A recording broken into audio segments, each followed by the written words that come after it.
Bonjour à toutes et à tous, on commence cette revue de presse en France. Le Parisien s'est penché ce matin sur le mondial de la démesure qui aura lieu dans un an au Qatar. Le quotidien s'est demandé à quoi va ressembler cette Coupe du Monde au Qatar. Le plus impressionnant pour leurs reporters, ce sont les 7 stades climatisés et leur emplacement. Ils sont tous à plus d'une heure ou 70 km l'un de l'autre pour les plus éloignés. Les Qatariens ont investi 180 milliards d'euros pour réussir leur mondial malgré les critiques, alors qu'au moins 50 ouvriers sont morts sur les chantiers en 2020, selon l'Organisation internationale du travail. Il reste aussi toutes les problématiques politiques et sociétales autour d'un régime qui se revendique musulman et conservateur. Dans ses pages sport, le Parisien révèle aussi que Mauricio Pochettino se sentirait à l'étroit comme entraîneur du PSG. Le coach argentin n'arriverait pas à imposer sa patte dans le jeu du PSG. Heureusement pour lui, l'équipe a assuré ce matin que la quasi-totalité de son groupe sera prêt à affronter Manchester City en Ligue des Champions mercredi prochain. Tout rentre dans l'ordre, titre le journal, avant le match du club parisien contre Nantes en Ligue 1 cet après-midi. Monaco et Lille n'ont d'ailleurs pas réussi à se départager hier soir pour la reprise du championnat.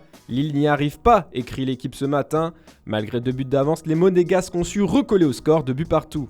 Direction l'Italie où la presse italienne se prépare à avoir un grand match entre la Lazio et la Juventus, une rencontre qui se jouera jusqu'à la dernière égratignure pour le Corriere dello Sport. Les deux équipes doivent impérativement prendre des points pour recoller en haut du classement de Serie A. L'entraîneur de la Juve, Massimiliano Allegri, ne pourra malheureusement pas compter encore une fois sur son joueur vedette Paolo Dybala. Le tourment Dybala titre Tuttosport ce matin. Selon le journal italien, l'Argentin souhaitait jouer ce match malgré son inflammation au mollet, mais son coach voulait éviter les risques de rechute. Il ne devrait pas non plus jouer contre Chelsea en Ligue des Champions la semaine prochaine, mais sera sûrement sur le terrain dimanche prochain face à l'Atalanta. C'est la 6e fois en 16 matchs, toutes compétitions confondues, qu'Allegri ne peut pas compter sur la Gioia. La presse italienne s'intéresse aussi au début d'Antonio Conte sur le banc de Tottenham. La Gazzetta dello Sport partage ce matin une interview de l'ex-entraîneur de l'Inter. Pour lui, la victoire des Nerazzurri l'année dernière est son chef-d'œuvre, car la Juve a été détrônée. Le quotidien l'a également questionné sur la méforme de la sélection italienne. Pour lui, il faut que la squadra azzurra retrouve tout de suite colère et magie.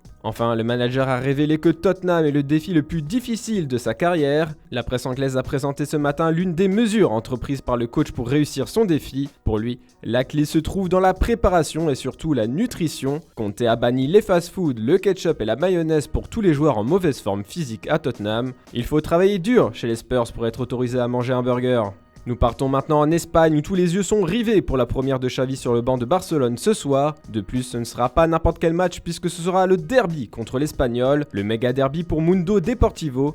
Mais plus qu'un derby, selon le journal catalan Sport, ce sera une première à haut risque pour le quotidien AS. Les Blaugrana stagnent dans le milieu de tableau de la Liga et doivent impérativement se replacer en haut de tableau pour accrocher une place européenne. AS s'intéresse aussi au cas Haaland à Madrid. Selon le journal, le cyborg norvégien ouvre une porte à Madrid pour un transfert. Le Norvégien privilégierait le projet sportif au côté économique dans son choix, ce qui donne à Madrid des avantages sur le PSG et City. Il n'a rien signé et attendra le mois de juin. Marca annonce aussi l'arrivée probable de Mbappé au Real. Pour le quotidien madrilène, le PSG ne peut pas le prolonger et doit le transférer. On termine ce tour de l'Europe en Angleterre. La presse anglaise s'est amusée ce matin à comparer Ole Gunnar Solskjaer, entraîneur de Manchester United, à Dark Vador. Ole passe du côté obscur, titre le Daily Mirror ce matin. Le coach norvégien aurait choisi de se focaliser désormais sur une tactique défensive pour engranger des victoires. Il ne privilégiera plus le spectacle offensif comme il le souhaitait. Les Red Devils se déplace cet après-midi sur la pelouse de Watford. Ce sera Star Wars, s'amuse le Daily Star en référence à l'attaquant des Hornets, le joueur que veulent absolument contrer les Mancuniens. Voilà, c'est tout pour ce samedi, on se retrouve dès demain pour une nouvelle revue de presse sur Foot Mercato.